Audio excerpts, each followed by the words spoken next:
Hello बच्चों, क्या हालचाल। स्वागत है एक बार फिर से आप सभी का हमारे अपने चैनल सरोज एकेडमी में। जैसे कि आप जानते हैं, इस चैनल के माध्यम से रेगुलरली आपको क्लास 9 और क्लास 10 दोनों में मैथमेटिक्स के लेक्चर्स प्रोवाइड किए जा रहे हैं, वो भी सीजीबीएसई बोर्ड के। आज के वीडियो में हम बात करने वाले हैं क्लास 10 के मैथ्स के बारे में। हमने चैप्टर 1 कंप्लीट कर लिया है, चैप्टर 2 में हमने ग्राफ सेक्शन कंप्लीट कर लिया है। अब हम प्रतिस्थापन विधि और विलोपन विधि से रिलेटेड क्वेश्चन लगा रहे हैं। तो चलिए वीडियो शुरू करते हैं और कंटिन्यूअसली आगे के क्वेश्चन करते हैं। यहाँ से चलिए क्वेश्चन नंबर 13 आपके पास है। फिर से आपको क्वेश्चन स्क्रीन पे मिल जाएगा जैसे कि आप देख सकते हैं। और उसके बाद यहाँ पे क्वेश्चन नंबर 13 मैं आपको पढ़ के सुना रहा हूँ। क्वेश्चन नंबर 13 बहुत इंपॉर्टेंट और इंटरेस्टिंग भी है। देखिए हम उसको कैसे बनाते हैं ना। यहाँ पे देखिए क्या लिखा हुआ है।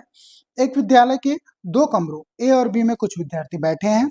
जब ए से 10 विद्यार्थी बी में भेज दिए जाते हैं तो दोनों कमरों में विद्यार्थियों की संख्या क्या हो जाती है बेटा? समान हो जाती है। पहला केस। दूसरा केस क्या दिया है? और जब 20 विद्यार्थी बी से ए में भेज दिए जाते हैं तब ए के विद्यार्थियों की संख्या बी से क्या हो जाती है? दुगनी हो जाती है। ये दूसरा केस दिया हुआ है। तो प्रत्येक कमरे में विद्यार्थियों की संख्या ज्ञात कीजिए। आपने क्वेश्चन बिल्कुल अच्छे से पढ़ लिया, समझ में भी आ गया होगा ना। आप ध्यान से सुनिएगा। मेरे को यही नहीं पता कि प्रत्येक कमरे में कितने कितने विद्यार्थी हैं, यही आपको निकालना है। तो इसको मैं मान लेता हूं कि कमरे में ए बी एक्स विद्यार्थी हैं और कमरे बी में कितने विद्यार्थी हैं? वाई विद्यार्थी हैं। ऐसे ही आप मान के चलिएगा। तो चलिए क्वेश्चन शुरू करते हैं और मैं मान के चलता हूं। यहाँ पे लिखिएगा क्वेश्चन नंबर 13 का सॉल्यूशन ना। सबसे पहले लिखिएगा माना कमरे ए में विद्यार्थियों की संख्या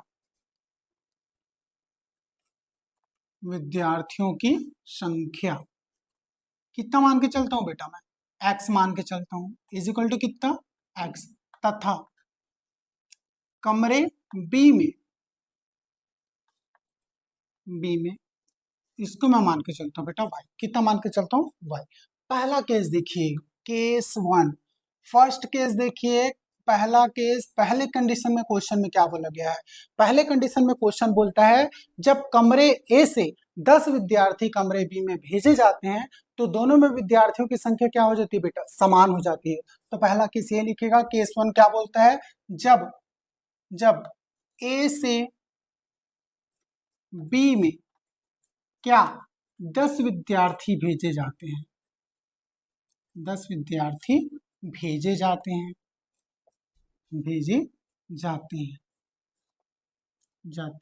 तब। जब ए से बी में 10 विद्यार्थी भेजे जाते हैं तो मुझे बताओ ए में से तो 10 विद्यार्थी कम हो गए होंगे ना, और बी में 10 विद्यार्थी बढ़ गए होंगे। यही हुआ होगा। बिल्कुल वही लिखिएगा यहाँ पे। तब ए में विद्यार्थियों की संख्या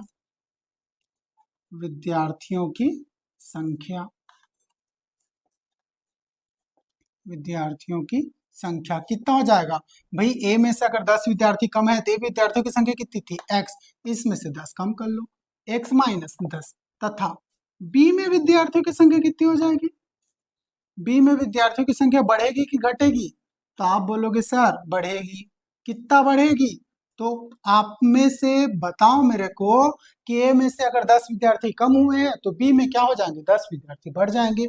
तो इसे लिखोगे y प्लस 10। आया समझ में? मैं कैसे लिखा? बिल्कुल। ए में से 10 विद्यार्थी निकाल दिए तो x माइनस 10 निकाले, इसलिए माइनस लगाए, और इसमें अटैच किए हैं, जोड़े हैं ना, इसलिए यहाँ पे प्लस लगाए, y प्लस 10।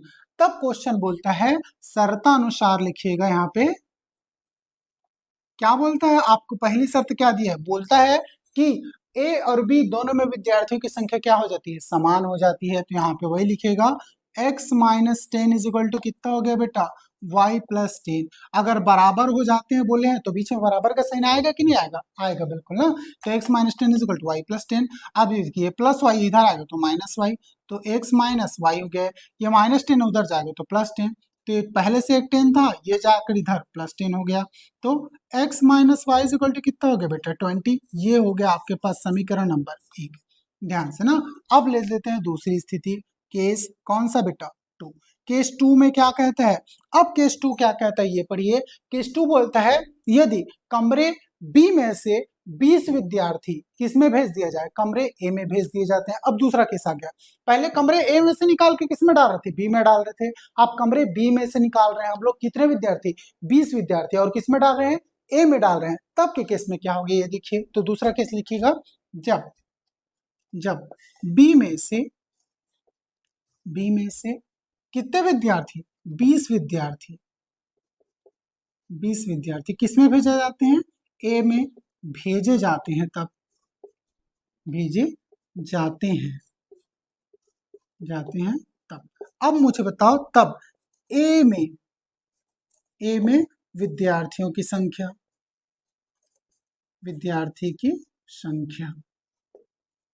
कितने हो जाएंगे मुझे बताओ? ए में विद्यार्थियों की संख्या कितनी हो जाएगी? तो आप बोलोगे सर ए में विद्यार्थियों की संख्या अगर बी में से ए में भेजे जा रहे हैं तो ए में विद्यार्थियों की संख्या कितनी बढ़ जाएगी बेटा? 20 बढ़ जाएगी।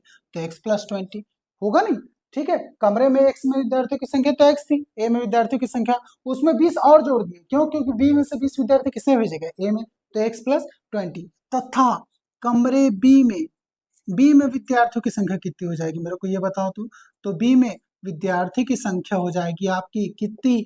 बी में से निकाल के ए में डाले नहीं आपने, तो बी के पास विद्यार्थियों की संख्या कितनी थी? y थी। इसमें से कितने घट गए? 20 घट गए।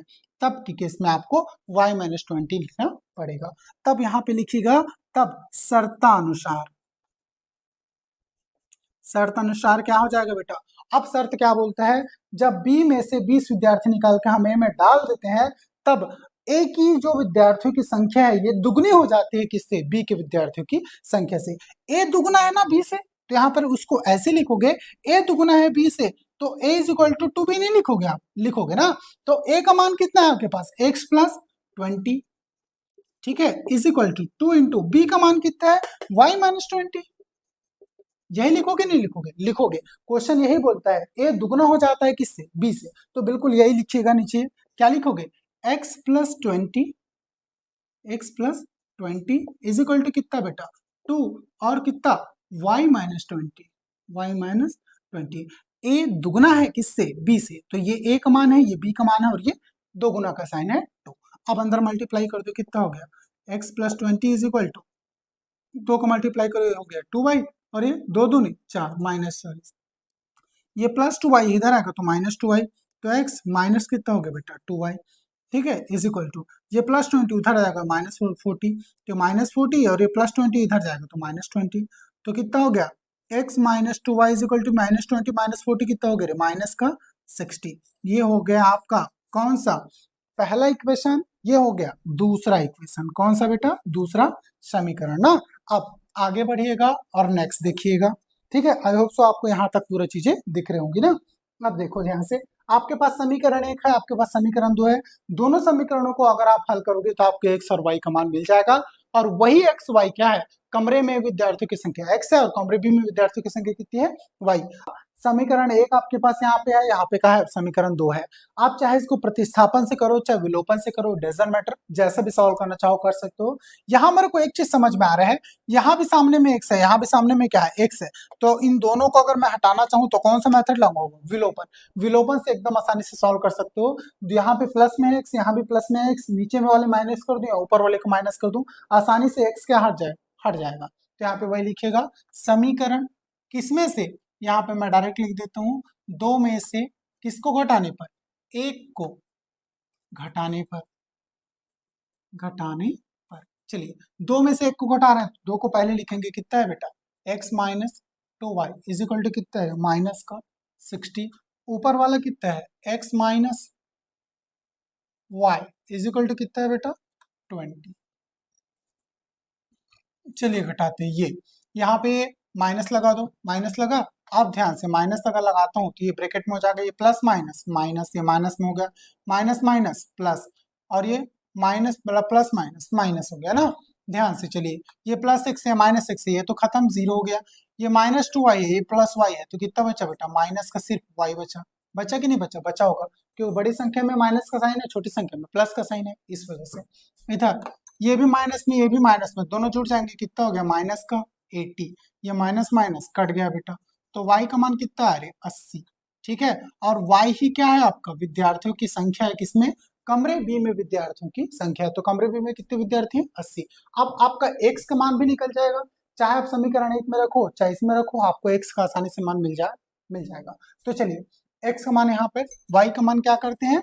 y का मान किस में रखने पर?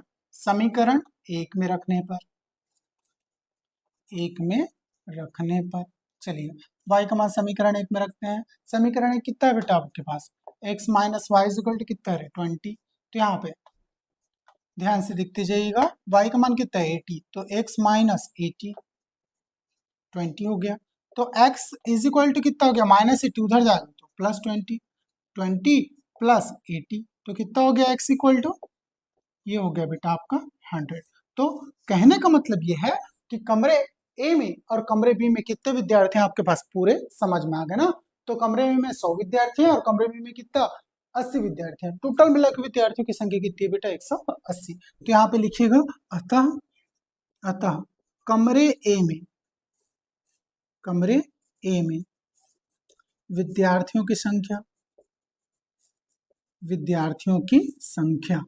कितनी है बेटा, बताओ मेरे को। कमरे में विद्यार्थियों की संख्या कितनी है रे, तो आप x मान के चले थे ना, तो x इक्वल टू कितना 100, ठीक है। तथा कमरे बी में विद्यार्थियों की संख्या कितनी है, बी में विद्यार्थियों की संख्या ये कितना है बेटा, तो आप बोलोगे कितना है, y था सर, तो y इक्वल टू कितना है 80। ये हो गया आपका आंसर। आपको यही पूछा था क्वेश्चन में कि कमरे ए और बी में विद्यार्थियों की कितनी संख्याएं हैं। चलिए फटाफट स्क्रीनशॉट ले ले, फिर नोट डाउन कर लो, फिर आगे बढ़ते हैं ध्यान से ना। हाँ, यहाँ पे ध्यान दीजिएगा, हिंदी मीडियम वालों को जो बुक है सीजीबीएसई बोर्ड वालों को, यहाँ पे पुस्तक में पीछे जो आंसर माला है ना, आंसर दिया गया है उसमें यहाँ पे 40 दिया होगा ना, वो 40 नहीं है 80 ही आएगा इसका आंसर। तो उसमें सुधार कर लीजिएगा, पीछे जो उत्तर माला दिया है वहां पे यहाँ पे क्या लिखा हुआ है 40 लिखा हुआ, y का मान, x का मान तो सही लिखा है, y का मान गलत लिखा है, ठीक है। चलिए फिर आगे बढ़ते हैं। अब हम करते हैं क्वेश्चन नंबर 14। क्वेश्चन नंबर 14 क्या बोल रहे हैं ध्यान से देखिएगा। क्वेश्चन नंबर 14 आपको स्क्रीन में मिल जाएगा जैसे कि आप ऊपर देख पा रहे हैं। नेक्स्ट क्वेश्चन नंबर 14 क्या बोलता है, जब किसी आयत की लंबाई में 5 इकाई की कमी तथा चौड़ाई में 2 इकाई की क्या कर दी, वृद्धि कर दी। याद रखिए हम लोग बोल रहे हैं जब किसी आयत की लंबाई में 5 इकाई की कमी, जब भी कमी की बात की जाए तो माइनस करोगे, तथा चौड़ाई में 2 इकाई की वृद्धि, वृद्धि का मतलब प्लस करोगे, कर दी जाती है, तब उसका क्षेत्रफल 80 वर्ग इकाई कम हो जाता है। उसके क्षेत्रफल क्या हो जाता है, 80 वर्ग इकाई कम हो जाता है। इसके लिए आपको क्वेश्चन में ये पता होना चाहिए कि आयत का क्षेत्रफल क्या होता है, वो मैं आपको अभी बताने वाला हूँ। नेक्स्ट, जब उसकी लंबाई में 10 इकाई की वृद्धि तथा चौड़ाई में 5 इकाई की कमी कर दी जाए तो आयत का क्षेत्रफल 50 वर्ग इकाई बढ़ जाता है। बढ़ना मतलब प्लस करना। आयत की लंबाई व चौड़ाई ज्ञात कीजिए। चलिए ध्यान से, सबसे पहले मुझे ये नहीं पता कि आयत की लंबाई क्या है और चौड़ाई क्या है, तो सबसे पहले भी मान लीजिए यहाँ पे क्वेश्चन नंबर 14 सॉल्यूशन की बात करते हैं। माना आयत की लंबाई, ठीक है, मैं आयत की लंबाई को मान लेता हूँ कितना बेटा, x मान लेता हूँ ना, x मीटर जो भी है, या फिर x मान, ये भी यूनिट छोड़ दीजिए, यूनिट में लास्ट में लगाऊंगा। माना आयत की लंबाई कितनी है x, तथा चौड़ाई कितनी हो जाएगी, तथा आयत की चौड़ाई, ठीक है, इसे मैं मान लेता हूँ कितना बेटा y, ठीक है। नीचे लिखिएगा, सबसे पहले आपको पता होना चाहिए आयत का क्षेत्रफल कितना होता है, तो नीचे में लिखिएगा हम जानते हैं क्या जानते हो बेटा, आयत का क्षेत्रफल कितना होता है बेटा, आप पहले से जानते हो क्या होता है आयत का क्षेत्रफल, लंबाई गुणित चौड़ाई, ध्यान से ना, चौड़ाई। चलिए यहाँ पे आयत का क्षेत्रफल इज इक्वल टू कितना, लंबाई गुणित चौड़ाई। तो मुझे बताओ लंबाई कितना है, x है आपके पास, चौड़ाई कितना है, y है। तो सीधी सी बात है, क्षेत्रफल का मतलब कितना हो गया बेटा, x इंटू वाई। आयत का क्षेत्रफल कितना हो गया, x इंटू वाई। ये आपको दिख रहा है यहाँ पे, बिल्कुल ठीक है। तो आयत का क्षेत्रफल आपके पास है x इंटू वाई या x वाई। अब देखिए क्वेश्चन में आ जाइए। क्वेश्चन में हम लोग लेते हैं, क्वेश्चन दो अलग अलग पार्ट में दिया हुआ है, तो सबसे पहले ले लेता हूं मैं केस 1। केस 1 में क्या बोलता है ध्यान से देखिए, केस 1 बोलता है, क्या बोलता है केस 1, क्वेश्चन एक बार फिर से पढ़ लीजिएगा। केस 1 बोलता है आयत की लंबाई में 5 इकाई की कमी तथा चौड़ाई में 2 इकाई की वृद्धि। लंबाई में 5 इकाई की कमी और चौड़ाई में 2 इकाई की वृद्धि कर रहे हैं ना। तो यहाँ पे केस 1 बोलता है जब आयत की लंबाई में क्या कर रहे हैं हम लोग, 5 इकाई की कमी कर रहे हैं। आयत की लंबाई में 5 इकाई की कमी जब आयत की लंबाई में 5 इकाई की कमी करोगे तो आप कितना माने हो आयत की लंबाई, मेरे को बताओ तो कितना माने हो, x माने हो ना, तो 5 इकाई की कमी मतलब x माइनस 5, ठीक है। नेक्स्ट, अब चौड़ाई में कितने की वृद्धि, 2 इकाई की वृद्धि, तो यहाँ पे लिखिएगा चौड़ाई में कितना, 2 इकाई की वृद्धि। इस केस में क्या हो जाएगा, जब वृद्धि की बात करते हैं तो प्लस होता है, चौड़ाई कितना है बेटा y, और वृद्धि बोले तो y प्लस 2। ये हो गया आपका दूसरा केस। अब बोलता है जब ऐसा हो जाए कि लंबाई में कितना 5 इकाई की कमी हो जाए और चौड़ाई में 2 इकाई की वृद्धि हो जाए, तब के केस में आपको कंडीशन दिया हुआ है क्वेश्चन में। इस केस में क्वेश्चन बोलता है उसका क्षेत्रफल 80 वर्ग इकाई क्या हो जाता है, कम हो जाता है। तो क्षेत्रफल कितना हो जाता है, 80 वर्ग इकाई कम हो जाए। अब तब के केस में क्षेत्रफल इज इक्वल टू लिखिएगा, तो यहाँ पे ध्यान से देखिएगा, ये जब इसमें इकाई में कितना है बेटा, 5 इकाई की कमी, तो ये देख लीजिए, आप लिखिएगा x माइनस 5 और y प्लस 2, ये हो जाए तो उसका क्षेत्रफल कितना था बेटा आपका, x इंटू वाई में 20 इकाई की क्या हो जाती है बेटा, कमी हो जाती है। लिखा है क्वेश्चन 20 इकाई की कमी नहीं, 80 वर्ग इकाई की कमी लिखा है, सॉरी। तो यहाँ पे जब कौन सा केस बोला है, यहाँ पे केस 1 में जब आयत की लंबाई में 5 इकाई की क्या हो जाए, कमी हो जाए, और चौड़ाई में 2 इकाई की वृद्धि हो जाए, तब क्वेश्चन बोलता है उस कंडीशन में उसके क्षेत्रफल में कितने की कमी हो जाती है बेटा, 80 वर्ग इकाई की कमी हो जाती है। तो क्षेत्रफल में यहाँ पे ये क्षेत्रफल है कि नहीं है x माइनस 5 और y प्लस 2 इंटू यहाँ पे लिखा हुआ है ये x है और ये क्या है y है, x इंटू वाई लिखे हो नहीं, यही आपका क्षेत्रफल है। इज इक्वल टू आपका जो मुख्य क्षेत्रफल है उसमें 80 वर्ग इकाई की कमी हो जाती है। मुख्य क्षेत्रफल कितना था आपके पास, x इंटू वाई, इसमें 80 वर्ग इकाई की क्या हो जाती है बेटा, कमी हो जाती है। तो ये हो गया आपका एक कंडीशन दिख गया, इसको सॉल्व कर लीजिए। चलिए अब आगे के केस देखिए, इतना तो आपको क्वेश्चन के अकॉर्डिंग समझ में आ गया होगा कि इसको कैसे लिखे हैं, ठीक है। अब ध्यान से इसको मल्टीप्लाई कर लीजिए, इतना अल्टर मल्टीप्लाई करो, कितना होगा x इंटू वाई, कितना हो गया बेटा एक्स वाई, फिर x मल्टीप्लाई इससे किए, फिर x मल्टीप्लाई इससे भी करोगे तो कितना हो गया प्लस 2x। ओके, अब ये देखो माइनस 5 है, अगर ऐसे समझ में नहीं आता तो मैं सेपरेट कर दे रहा हूँ ना, x मल्टीप्लाई वाई प्लस 2 से, ये x हो गया y प्लस 2, ये माइनस 5 हो गया, माइनस 5 का मल्टीप्लाई y प्लस 2 से, इज इक्वल टू कितना हो गया बेटा एक्स वाई माइनस का 80। ठीक, चलिए x का मल्टीप्लाई कीजिए, x इंटू वाई, ये हो गया बेटा एक्स वाई, अब ये plus 2 into x 2x, minus 5 को मल्टीप्लाई कीजिए, minus 5y minus plus minus, ठीक है, minus 5y minus plus minus, 5 दूनी 10, इज इक्वल टू कितना हो गया बेटा एक्स वाई माइनस का 80। ओके, चलिए ये यहाँ पे प्लस एक्स वाई है, इधर भी प्लस एक्स वाई है, दोनों समान है और किस तरफ है, वो बराबर किस तरफ है, ये इस तरफ है, ये तो पूरा कट गया, कटा। अब जो बचा उसको लिख दीजिए, ये कितना है प्लस का 2x, तो 2x लिख दीजिए, माइनस 5y है तो माइनस 5y लिख दीजिए, ये माइनस 10 है उधर जाएगा तो प्लस 10, तो कितना हो गया रे माइनस 80 प्लस 10, कितना हो गया बेटा माइनस का 70, कितना हो जाएगा माइनस का 70, तो 2x minus 5y is equal to हो गया बेटा माइनस का आपका 70। ये मिल गया आपको समीकरण नंबर 1, पहला समीकरण इसे मान लीजिएगा ना।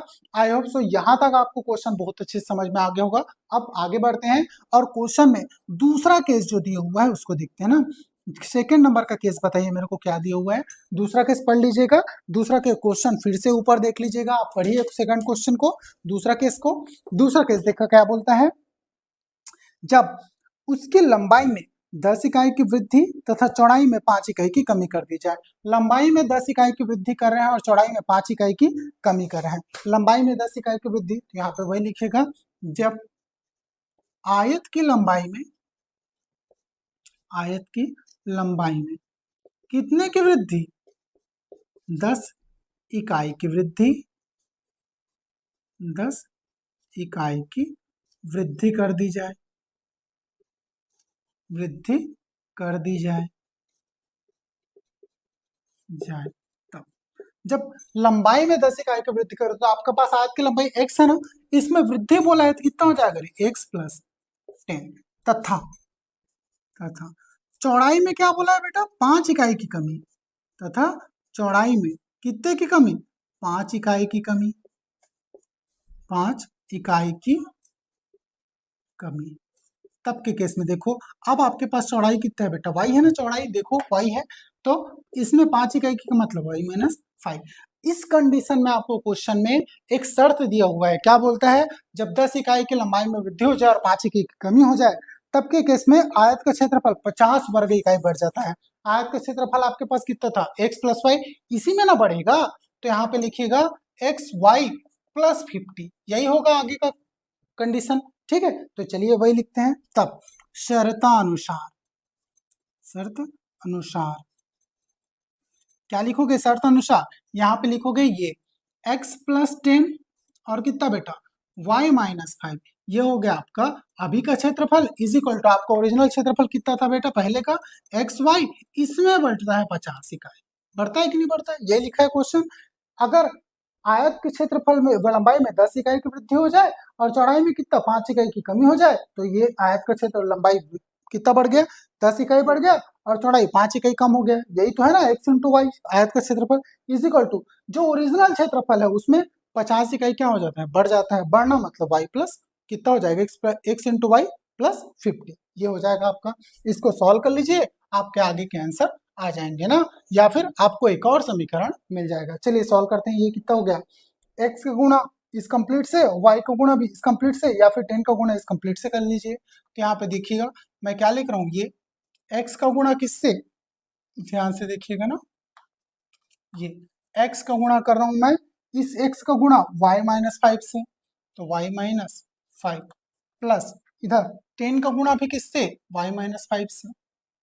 चलिए इज इक्वल टू इधर कितना हो गया बेटा एक्स वाई प्लस का 50, इसको एज इट इज रहने दीजिए, x को गुणा कीजिए, एक्स वाई हो गया ये और माइनस 5x हो गया, इधर 10 का गुणा कीजिए, ये 10y हो गया और ये माइनस 5 दाम 50 हो गया, is equal to X Y plus कितना हो गया बेटा 50, ये प्लस एक्स वाई है, ये भी प्लस एक्स वाई है, बराबर के दोनों तरफ सेम चिन्ह है, कट गया। नेक्स्ट इधर ये माइनस 5x है और ये प्लस कितना है बेटा 10y है, अब ये माइनस 50 उधर जाएगा तो प्लस 50, तो कितना हो गया प्लस 50 प्लस 50, ये तो 100 हो गया बेटा, तो कितना हो जाएगा ये माइनस का 5x प्लस का 10y इज इक्वल टू 100, ये मिल गया आपको दूसरा नंबर का समीकरण। इन दोनों समीकरणों को आप हल कर लीजिए, आपको x और y दोनों के मान मिल जाएंगे जो कि आयत की लंबाई और क्या होंगे, चौड़ाई होंगे ना। नेक्स्ट आगे बढ़ते हैं और आगे के क्वेश्चन देखते हैं। नेक्स्ट अगला केस यहाँ पर अब देखिएगा ध्यान से, अब आप चाहो प्रतिस्थापन लगा लो, विलोपन लगा लो, आसानी से सॉल्व हो जाएगा। यहाँ पे देखिए सामने में 2 है, यहाँ पे कितना है बेटा 5 है ना, तो यहाँ विलोपन से आसानी से तो नहीं निकलेगा, तो प्रतिस्थापन लगा के आप कर सकते हो, जैसा मन करे वैसा कर लेना। यहाँ से देखने की समझ में आ रहा है, यहाँ पे 5 है और यहाँ पे कितना है बेटा 10 है, 2 का दोनों में मल्टीप्लाई करे तो भी हो जाएगा, लेकिन मैं यहाँ से चाहता हूँ मैं यहाँ से x का वैल्यू निकालूं, उसमें ले जाकर पुट करूँ, आसानी से आंसर मिले, तो मैं यहाँ से क्या कर रहा हूँ, समीकरण 1 से x का वैल्यू निकाल रहा हूँ ना, तो यहाँ पे लिखिएगा समीकरण किससे बेटा 1 से, समीकरण 1 कितना है आपके पास 2x minus 5y is equal to कितना है बेटा माइनस का 70, यहाँ से x निकालना चाहता हूँ, ये 2x माइनस 5y उधर जाएगा तो प्लस 5y, तो माइनस 70 प्लस 5y, ओके। तो x का वैल्यू कितना हो गया रे माइनस 70 प्लस 5y अपॉन कितना हो गया 2, तो x का आपके पास वैल्यू ये आया। इस x के मान को ले जाके आप समीकरण नंबर किस में रख दो बेटा 2 में रख दो, क्योंकि x निकालो ना तो 2 में रखो, तो यहाँ पे x का मान किस में रखने पर, समीकरण 2 में रखने पर, 2 में रखने पर तो आपको किसका मिल जाएगा, y का मान मिल जाएगा।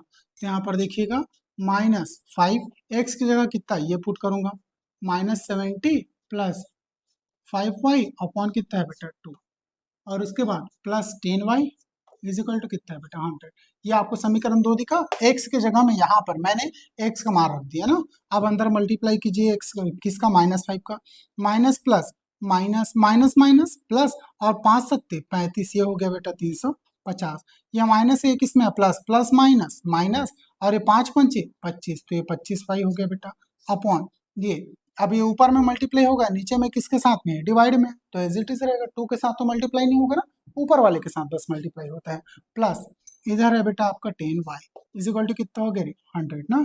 अब ये 2 को मल्टीप्लाई इससे भी होगा इससे भी होगा, तिर्यक गुणन कर दीजिए तो कितना हो गया ये 350 माइनस 25y, अब ये इधर का करिए ये प्लस ये 2 इंटू 10 कितना हो गया 10 दूनी 20y, इज इक्वल टू इस टू को मल्टीप्लाई इससे भी होगा, तिर्यक गुणन कर रहे हैं तो इससे भी होगा इससे भी होगा, इससे नहीं होगा ये क्योंकि ये इसके बटे में है ना। अब ध्यान से ये 10 दूनी कितना हो गया बेटा 200, ठीक है ये दिखा नहीं, ये कितना हो गया 100 इंटू 2 200 हो गया ये। अब देखिएगा ध्यान से, ये -25 वही है ना, और ये कितना है +20 है, तो मुझे बताओ 25 में से 20 गया कितना बचा रही -5y, तो ये 350, इसको अलग कर लीजिए। चलिए ये हो गया, यहाँ पे बचा -5y इज इक्वल टू ये 200 है बेटा ना, ध्यान से देखिएगा इसको ऐसा लिख देते हैं। चलिए ये लिखा मैं 350, ये 25y में से 20y गया तो कितना हो गया -5y इज इक्वल टू कितना हो गया बेटा 200 ना। ये -5y मैं उधर ले जा रहा हूँ और +200 इधर ले आ रहा हूँ, तो कितना हो जाएगा ये 350, ये -200 इज इक्वल टू ये 5y, ठीक है प्लस का 5y हो जाएगा क्योंकि इधर -5y इधर आ गया +5y। 200 में से 350 गया या 350 में से 200 गया, कितना बचा बेटा 150, तो कितना हो गया ये 5y, तो y का मान कितना हो गया 150 बटे 5, कितना हो गया y का मान 5 दिया 15 30 हो गया। अब ये y ही क्या था आपका, मेरे को बताओ, y आयत की चौड़ाई थी ना, आयत की चौड़ाई मिल गया। अब आपको क्या निकालना है, आयत की लंबाई निकालना है, मतलब x का मान निकालना है। तो यहाँ पे देखिए तब y का मान आप समीकरण किस में रखोगे, या 2 में रख दो या तो 1 में रख दो, आपको किसी से भी किसका मान मिल जाएगा, x का मान मिल जाएगा। तो y का मान मैं समीकरण 1 में रखना चाहता हूँ, रख दीजिए। तब y का मान कहाँ रखने पर बेटा, समीकरण 1 में रखने पर, 1 में रखने पर।